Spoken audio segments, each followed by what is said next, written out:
भाई इस नदी के बर्फ को तोड़ो, तभी गांव वाले कुछ कर पाएंगे, नहीं तो सब बिना पानी के ऊपर वाले को प्यारे हो जाएंगे। अरे भाई, हम कितने दिन ये काम करेंगे? इससे बेहतर है कि चलो हम सूरज के चक्कर लगा कर आएं और पता करें कि सूरज निकल क्यों नहीं रहा है। भागलपुर के छोटे से गांव में हजारों संख्या में लोग रहा करते थे, जहां पानी बिजली की कोई सुविधा नहीं थी, लेकिन लोग फिर भी खुश रहा करते थे। वहां मदरसे नहीं थे, नदी पार करके दूसरे गांव के मदरसे में जाया करते थे। बच्चों को मदरसे जाने में बेहद दिक्कत हुआ करती थी, लेकिन वो फिर भी मदरसे जाया करते थे। सरपंच जी, कुछ तो काम करवाइए, या तो हमारे गांव में स्कूल बनवा दीजिए या फिर बच्चों के लिए पुल ही बनवा दीजिए, ताकि बच्चे महफूज स्कूल जा सके। अब तो बारिश भी बहुत तेज होती है, जिससे नदी में बाढ़ के हालात बन गए हैं। कुछ ही दिनों में ठंड भी आ जाएगी, फिर हमें और भी परेशानी होने लगेगी। मैंने हुकूमत से कई बार फरियाद लगाई है, मगर अब तक कोई मदद नहीं मिली है। उस बार बरसात बेहद तेज होती है और नदी में बाढ़ आ जाती है, जिसके कारण बच्चे मदरसे नहीं जा पाते। फिर एक दिन 3 दोस्त अंशु, सुमित और राहुल मिलते हैं। अरे दोस्त, कितने दिन तक हम लोग मदरसे नहीं जाएंगे? ऐसे तो हमारी पूरी तालीम बर्बाद हो जाएगी। हाँ, तुम सही कह रहे हो। तो क्या किया जाए बताओ? क्यों ना हम तीनों मिलकर एक नाव बनाएं और उसी से स्कूल जाया करें। हाँ, तुम ठीक कह रहे हो। तीनों मिलकर नाव के लिए लकड़ियाँ और हथियार जुगाड़ करते हैं और फिर कुछ ही दिनों में वो लोग नाव तैयार कर लेते हैं और नाव को नदी में उतारते हैं और मदरसे जाने के लिए निकल जाते हैं। तभी उनकी नाव नदी में जाकर जोर जोर से धाराओं में हिलने लगती है। वो तीनों बेहद डर जाते हैं। अरे भाई, ये क्या हो रहा है? हम जिंदा बचेंगे या नहीं?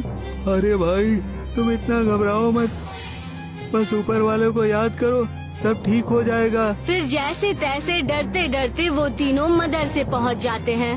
ऐसे ही कुछ दिन चलता रहता है।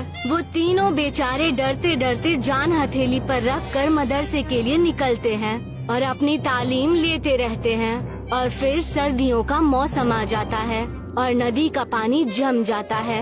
अरे भाई, अब हम कैसे स्कूल जाएंगे? नदी तो जम गई है। ये तो और अच्छा हो गया ना, हम लोग इस पर फिसलते फिसलते खेलते कूदते हुए मदरसे पहुंच जाएंगे। तुम पागल हो क्या? बर्फ को इतने हल्के में ले रहे हो?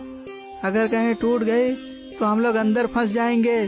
तो क्या करोगे भाई, अब तुम ही बताओ। फिर तीनों मिलकर नाव को बर्फ पर फिसलने लायक बना देते हैं ताकि वो लोग मदरसे जा सके। और बर्फ टूटने पर भी नाव नदी में तैरने लगे। वो लोग मदरसे जाने लगते हैं, लेकिन एक जगह जाकर नाव बर्फ से टकराकर टूट जाती है और नाव में पानी भरने लगता है और वो तीनों चिल्लाने लगते हैं, कोई बचाओ, कोई बचाओ हमें। ये सब सुमित के कहने से हुआ है। अब तो हमें मरने से कोई नहीं बचा सकता है।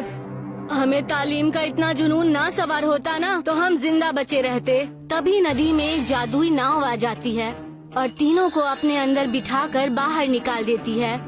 और वो तीनों हैरान हो जाते हैं कि आखिर हम लोग बाहर कैसे आ गए। तुम कौन हो? कहीं ये कोई भूत तो नहीं है? हाँ सुमित, जल्दी यहाँ से भागो, नहीं तो ये हमें मार डालेगा। तुम लोग डरो नहीं, मैं एक जादुई नाव हूँ। मैं तुम लोगों की मदद कर रहा हूँ। तुम लोग अब से मुझ में ही स्कूल जाना। मैं तुम्हें नदी पार कराने में मदद करूँगा। मगर तुम ऐसा क्यों करोगे?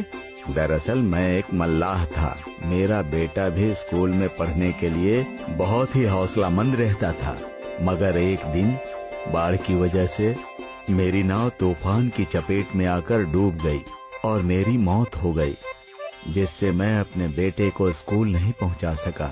मगर बहुत सालों तक तपस्या करने से, गंगा माँ के वरदान से अब मैं एक जादुई नाव का मालिक हो गया हूँ, जिससे मैं किसी की भी मदद कर सकता हूँ। ये तो बहुत ही अच्छा है, आप बहुत बेहतर काम कर रहे हैं। ऐसा करो, अपनी गंगा माँ से कहो कि इस नदी के बर्फ को पिघलाकर पानी बना दे, जिससे हमारे गांव के लोग अपने काम कर सके और आराम से जिंदगी जी सके। ये हमारे और गंगा माँ के बस में नहीं है, ये सूर्य भगवान के बस में है, जो अपने ताप से बर्फ को पिघला सकते हैं और कोई नहीं कर सकता ये काम।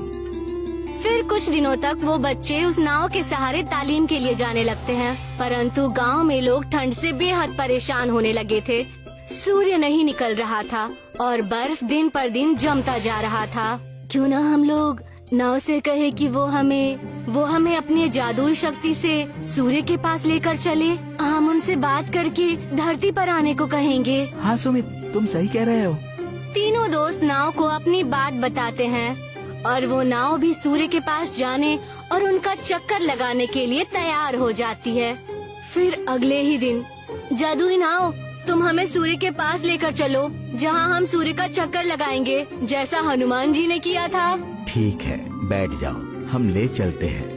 तीनों नाव में बैठ जाते हैं और नाव उड़ जाती है और उड़ती हुई सूरज की तरफ चलने लगती है। वो जैसे जैसे सूर्य के पास जाते हैं, उन लोगों को तेज गर्मी लगने लगती है। वो तीनों नाव के सहारे खुद का बचाव करते हुए सूर्य के पास पहुंच जाते हैं और चारों तरफ घूम घूम कर उनका चक्कर लगाकर देखने लगते हैं कि आखिर वहाँ क्या परेशानी है। सूरज भगवान, आप हमारे सामने आइए और हमें बताइए कि आप धरती पर क्यों नहीं आ रहे हैं। वहाँ लोग आपके बगैर मरने की कगार पर आ गए हैं। इतना बोलते ही वहाँ सूर्य भगवान प्रकट होते हैं और उन तीनों से कहते हैं, बच्चे, धरती पर लोग कुदरत को बहुत ही नुकसान पहुँचा रहे हैं, जिससे मेरा नुकसान हो रहा है। इसलिए मैं अपनी थोड़ी सी ताकत बचा रहा हूँ, जिससे लोगों को मेरी कमी महसूस हो और लोग कुछ सीखें। किस तरह का नुकसान पहुँचा रहे हैं भगवान? लोग जंगलों को काट रहे हैं और नई नई फैक्ट्रियों से जो जहरीली गैस हवा में ऊपर उठती है, वो मुझे नुकसान पहुंचा रही है। ओजोन लेयर भी खत्म हो रहा है, जिससे इंसानों की तबाही के दिन नजदीक आ रहे हैं। भगवान, आप हमारी सहायता कीजिए। हम धरती जाकर मानव जाति को इसके लिए जागरूक करेंगे, लेकिन कृपया करके आप धरती लोक पर अपना प्रकाश बनाए रखिए। ठीक है बच्चे, तुम लोग अपनी बातों पर काम करो, मैं अपना काम करता हूँ। वो लोग सूर्य का चक्कर लगाकर धरती पर वापस आ जाते हैं और अगले दिन से सूर्य निकलने लगता है। लोग अपना दिन अच्छे से बिताने लगते हैं और ये तीनों मिलकर लोगों को तालीम के माध्यम से जागरूक करने लगते हैं, जिससे ओजोन लेयर जल्दी खत्म ना हो और सूर्य को तकलीफ ना हो और मानव जाति सुरक्षित रहे।